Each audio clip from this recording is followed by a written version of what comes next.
கொழும்பில் சொகுசு அடுக்குமாடி குடியிருப்புகளை வாங்க, அழகான வீடுகளை கட்டிக்கொள்ள ராயல்டி இன்ஜினியரிங், வெள்ளவத்தை ஐபிசி ரோட்டில், வெள்ளவத்தை ஃபசஸ் லேனில். மத்திய கிழக்கில் மீண்டும் பெரும் பதற்றம் உருவாகியுள்ளது. லெபனான், இஸ்ரேல், ஈரான் மற்றும் அமெரிக்கா ஆகிய நாடுகளை நேரடியாகவும் மறைமுகமாகவும் இணைக்கும் இந்த மோதல் தற்போது உலக அரசியலை ஆதர வைத்துள்ளது. ஹிஸ்புல்லா தாக்குதல்கள், இஸ்ரேல் பதிலடி மற்றும் அமெரிக்கா ஈரான் பேச்சுவார்த்தைகள் ஆகியவை ஒன்றோடொன்று பின்னி பிணைந்து நிலைமை நாளுக்கு நாள் சிக்கலாகி வருகிறது. லெபனானில் தற்போது நடக்கும் சண்டை மீண்டும் உலக கவனத்தை ஈர்த்துள்ளது. இஸ்ரேல் மற்றும் ஹிஸ்புல்லா இடையிலான மோதல் காரணமாக இந்த பகுதி தொடர்ந்து பதற்றத்தில் உள்ளது. சமீபத்தில் ஹிஸ்புல்லா நடத்திய தாக்குதலில் 4 இஸ்ரேல் வீரர்கள் கொல்லப்பட்டதை தொடர்ந்து இஸ்ரேல் லெபனான் முழுவதும் கடுமையான பதிலடி தாக்குதல்களை நடத்தியுள்ளது. இதற்கிடையில் அமெரிக்கா மற்றும் ஈரானிடையே புதிய ஒப்பந்தம் மூலம் அனைத்து மோதல்களையும் முடிவுக்கு கொண்டு வர முயற்சி நடைபெறுகிறது. ஆனால் லெபனான் நிலைமை இன்னும் அமைதியாகவில்லை. சில நிபுணர்கள் கூறுவதாவது, லெபனான் தான் இந்த ஒப்பந்தத்திற்கு மிகப்பெரிய தடையாக இருக்கிறது. காரணம், இங்கு இஸ்ரேல், ஹிஸ்புல்லா மற்றும் ஈரான் ஆகிய மூவரின் நலன்களும் நேரடியாக மோதுகின்றன. அமெரிக்கா ஈரான் பேச்சுவார்த்தைகள் கூட லெபனானில் தாக்குதல்கள் நிறுத்தப்பட வேண்டும் என்ற நிபந்தனையால் தாமதமாகியுள்ளது. ஈரான் லெபனானில் மோதல் நிறுத்த வேண்டும் என உறுதியான உத்தரவாதங்களை கோருகிறது. ஆனால் இஸ்ரேல் தரப்பில் லெபனானிலிருந்து முழுமையாக படைகளை வாபஸ் பெற முடியாது என தெரிவிக்கப்பட்டுள்ளது. இதனால் அமைதி முயற்சிகள் சிக்கலாக மாறியுள்ளது. இந்த நிலையில் இஸ்ரேல் அரசியல்வாதிகளும் கடுமையான கருத்துக்களை வெளியிட்டு வருகின்றனர். சிலர் லெபனானின் தாக்குதல்களை மேலும் தீவிரப்படுத்த வேண்டும் என கூறியுள்ளனர். மறுபுறம் அமெரிக்க துணை அதிபர் கூட இஸ்ரேல் நடவடிக்கைகள் குறித்து அதிருப்தி வெளியிட்டதாக தகவல்கள் தெரிவிக்கின்றன. மொத்தத்தில் லெபனானில் நடக்கும் இந்த மோதல் ஒரு உள்ளூர் பிரச்சினை மட்டுமல்ல, அது அமெரிக்கா ஈரான் ஒப்பந்தத்தின் வெற்றியையே பாதிக்கக்கூடிய முக்கிய காரணியாக மாறியுள்ளது. இதேவேளை ஹோர்முஸ் ஜலசந்தி வழியாக கப்பல் போக்குவரத்து மீண்டும் அதிகரிக்க தொடங்கியுள்ளது. நேற்று மட்டும் குறைந்தது 25 வர்த்தக கப்பல்கள் இந்த முக்கிய நீர்வழியை கடந்ததாக கடல்சார் புலனாய்வு நிறுவனம் AXS Marine தெரிவித்துள்ளது. இது ஏப்ரல் மாதத்திற்கு பிறகு பதிவான மிக உயர்ந்த ஒருநாள் போக்குவரத்து எண்ணிக்கையாகும். சமீபத்தில் அமெரிக்கா மற்றும் ஈரானிடையே ஹோர்முஸ் நீர்வழியை மீண்டும் திறப்பதாக ஒப்பந்தம் செய்யப்பட்டதை தொடர்ந்து இந்த உயர்வு ஏற்பட்டதாக கூறப்படுகிறது. முன்னதாக ஜூன் மாத தொடக்கத்தில் தினசரி கப்பல் போக்குவரத்து குறைவாக இருந்த நிலையில் தற்போது அது கிட்டத்தட்ட 5 மடங்கு அதிகரித்துள்ளது என அறிக்கை தெரிவித்துள்ளது. இருப்பினும் இந்த மோதலுக்கு முன்பு இருந்த நிலையை விட இன்னும் குறைவாகவே உள்ளது. அப்போது தினமும் சுமார் 110 கப்பல்கள் இந்த நீர்வழியை பயன்படுத்தியதாக கூறப்படுகிறது. உலக எண்ணெய் போக்குவரத்தின் சுமார் 20% இந்த வழியாக சென்றது குறிப்பிடத்தக்கது.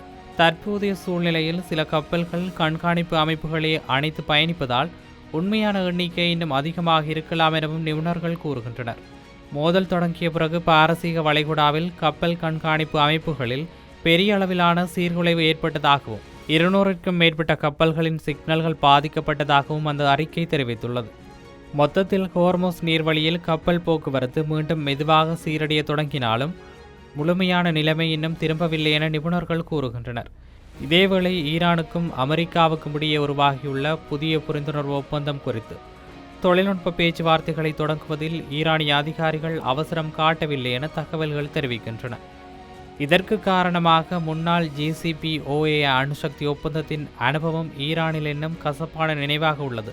2015 அமெரிக்கா மற்றும் ஈரானிடையே ஏற்பட்ட அந்த ஒப்பந்தத்திலிருந்து பின்னர் அமெரிக்கா விலகியதால் ஏற்பட்ட நிலைமை ஈரானின் நம்பிக்கையை பாதித்துள்ளது.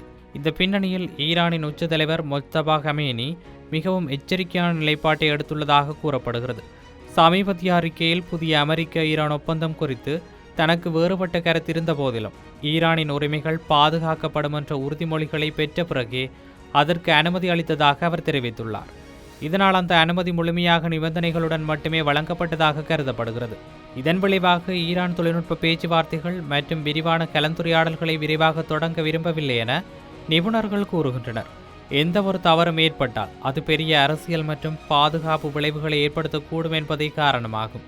மொத்தத்தில் ஈரான் இந்த ஒப்பந்தத்தில் மிகவும் கவனமாகவும் மெதுவாகவும் முன்னேறி வருவதாக சர்வதேச ஆய்வாளர்கள் கருத்து தெரிவிக்கின்றனர்.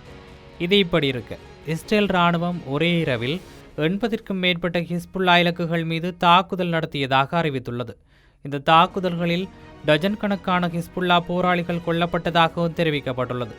இஸ்ரேல் வெளியிட்ட அறிக்கையின்படி இந்த தாக்குதல்கள் லெபனானின் தெற்கு பகுதி மற்றும் நபாத்திய பகுதியில் நடத்தப்பட்டுள்ளன. இதில் ஹிஸ்புல்லா போராளிகள் தங்கும் இடங்கள், கட்டளை மையங்கள், ஆயுத ஏவுதளங்கள் மற்றும் பல முக்கிய உள்கட்டமைப்புகள் குறிவைக்கப்பட்டதாக கூறப்படுகிறது.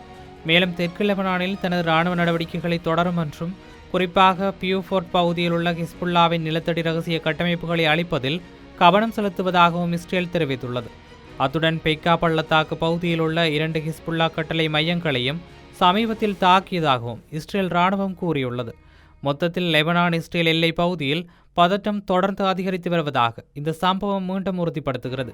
இதேவேளை லெபனானில் ஹிஸ்புல்லா அமைப்புடனான மோதல் தீவிரமடைந்துள்ள நிலையில் 4 இஸ்ரேல் படை வீரர்கள் கொல்லப்பட்ட சம்பவத்துக்கு பிறகு இஸ்ரேல் பிரதமர் பெஞ்சமின் நெதன்யாகு கடுமையான உத்தரவை பிறப்பித்திருக்கிறார். ஹிஸ்புல்லாவை பலமாக தாக்குமாறு இஸ்ரேல் பாதுகாப்பு படைக்கு அவர் ஒரு நேரடி உத்தரவு வழங்கியுள்ளார். ஹிஸ்புல்லாவின் தாக்குதல் போர் நிறுத்த ஒப்பந்தத்தை வெளிப்படையாக மீறிய செயல் என்று அவர் கூறியுள்ளார். நெதன்யாகு வெளியிட்ட அறிக்கையில் இஸ்ரேல் மீது நடத்தப்படும் இந்த தாக்குதலையும் நாங்கள் பொறுத்து கொள்ள மாட்டோம் என்றும், இதற்கு ஹிஸ்புல்லா கடுமையான விலையை செலுத்த வேண்டும் என்றும் தெரிவித்துள்ளார். சமீபத்தில் நடந்த தாக்குதலில் 4 இஸ்ரேல் வீரர்கள் உயிரிழந்ததை தொடர்ந்து இஸ்ரேல் தெற்கு லெபனான் பகுதியில் கடுமையான பதிலடி தாக்குதல்களை நடத்தியது. இதில் பலர் உயிரிழந்துள்ளதாகவும் தகவல்கள் தெரிவிக்கின்றன. அதே நேரத்தில் வடக்கு இஸ்ரேல் பகுதிகளை பாதுகாக்கும் நோக்கில் தெற்கு லெபனானின் பாதுகாப்பு மண்டலத்தில் தங்கள் படைகள் தொடர்ந்தும் நிலைத்திருக்கும் என்றும் நெதன்யாகு தெரிவித்துள்ளார். மொத்தத்தில் இஸ்ரேல் ஹிஸ்புல்லா மோதல் மேலும் தீவிரமடைந்து பிராந்தியத்தில் பதற்றம் அதிகரித்து வருகிறது. இதேவேளை லெபனானில் ஹிஸ்புல்லா தாக்குதலில் 4 இஸ்ரேல் வீரர்கள் உயிரிழந்ததை தொடர்ந்து அங்கு பதற்றம் மீண்டும் அதிகரித்துள்ளது. இதன் பின்னணியில் இஸ்ரேல் அரசியல் மற்றும் சர்வதேச அளவில் கடும் அழுத்தங்களை நெதன்யாகு எதிர்கொண்டு வருகிறார். இஸ்ரேலின் உள்ளக அரசியலில் சில தீவிர வலதுசாரி தலைவர்கள் லெபனானில் இன்னும் கடுமையான நடவடிக்கை எடுக்க வேண்டும் என்று அழுத்தம் கொடுத்து வருகின்றனர். சிலர் லெபனான் முழுவதும் கடுமையான தாக்குதல் நடத்த வேண்டும் என்ற அளவுக்கு பேசியுள்ளதாக தகவல்கள் தெரிவிக்கின்றன. ஆனால் அதே நேரத்தில் அமெரிக்கா போரை விரைவாக முடிவுக்கு கொண்டு வர வேண்டும் என்று வலியுறுத்தி வருகிறது. இதனால் நெதன்யாகு இரு பக்கங்களுக்கும் இடையில் சிக்கியுள்ள நிலை உருவாகியுள்ளது. சமீபத்தில் ஹிஸ்புல்லா ராக்கெட் தாக்குதலுக்கு பதிலாக இஸ்ரேல் பெய்ட்ரூட் அல்லாத பகுதிகளில் கடுமையான தாக்குதல்களை நடத்தியது. இதில் பலர் உயிரிழந்துள்ளதாக லெபனான் சுகாதார அமைச்சகம் தெரிவித்துள்ளது. ஆனால் முக்கியமாக பெய்ட்ரூட் மீது நேரடி தாக்குதல் நடத்தப்படவில்லை. அது நடந்திருந்தால் பிராந்தியத்தில் பெரிய அளவிலான போர் வெடிக்கக்கூடிய அபாயம் இருந்ததாக சர்வதேச ஆய்வாளர்கள் கூறுகின்றனர். இதற்கிடையில் அமெரிக்க அதிபர் டொனால்ட் ட்ரம்ப் இஸ்ரேலின் சில நடவடிக்கைகளை கட்டுப்படுத்தும் வகையில் அழுத்தம் கொடுத்ததாகவும் தகவல்கள் வெளியாகியுள்ளன. இதனால் இஸ்ரேல் தனது நடவடிக்கைகளை கவனமாக மேற்கொண்டு வருகிறது. மொத்தத்தில் லெபனான் மோதல் என்பது இப்போது இஸ்ரேல் ஹிஸ்புல்லா சண்டை மட்டுமல்ல, அது அமெரிக்கா, ஈரான் மற்றும் உலக அரசியல் சமநிலையையும் பாதிக்கும் ஒரு பெரிய பிரச்சனையாக மாறியுள்ளது. லெபனானில் நடக்கும் மோதல் இப்போது ஒரு பிராந்திய பிரச்சனையாக மட்டுமல்லாமல் உலக அரசியல் சமநிலையை பாதிக்கும் பெரிய நெருக்கடியாக மாறியுள்ளது. இஸ்ரேல் ஹிஸ்புல்லா மோதல் தொடரும் நிலையில் அமெரிக்கா மற்றும் ஈரான் இடையிலான ஒப்பந்த முயற்சிகளும் இதனால் நேரடியாக பாதிக்கப்படுகின்றன. இது இப்படி இருக்க அடுத்தடுத்த நாட்களில் இந்த நிலைமை அமைதிக்கு திரும்புமா அல்லது மேலும் தீவிரமாகுமா என்பதை நாமும் பொறுத்திருந்து பார்க்கலாம்.